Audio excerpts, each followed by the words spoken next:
The flexibility of Dagger really comes into play when testing UI. Unlike unit tests where we're trying to cover a very focused piece of our app, UI tests require many layers to work together.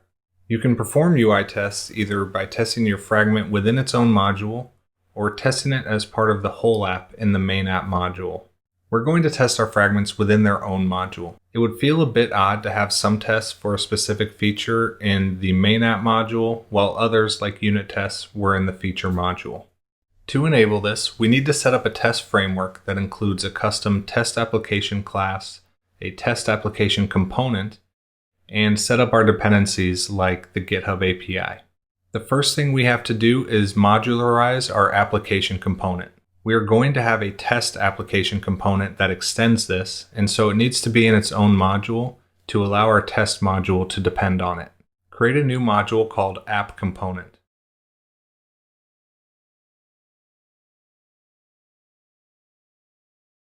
Open the build.gradle file for this new module, and we will add the Kotlin capped plugin.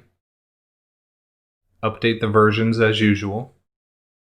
And then we need to add some dependencies that our application component requires. The first is the AppDeps project dependency. And then we'll also add the Dagger core and compiler dependencies, making sure to use capped for the compiler. Let's open up the build.gradle file for the AppDeps module and make the repository project an API dependency instead of an implementation dependency. This means that anybody that depends on AppDeps will also have access to repository. Since the application deps interface exposes app repository, we want to export this dependency so consumers of AppDeps don't need to explicitly depend on a separate module just to use it.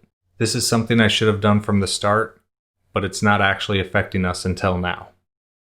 Open the application component, which is in the main app module, and simply drag it to the new module.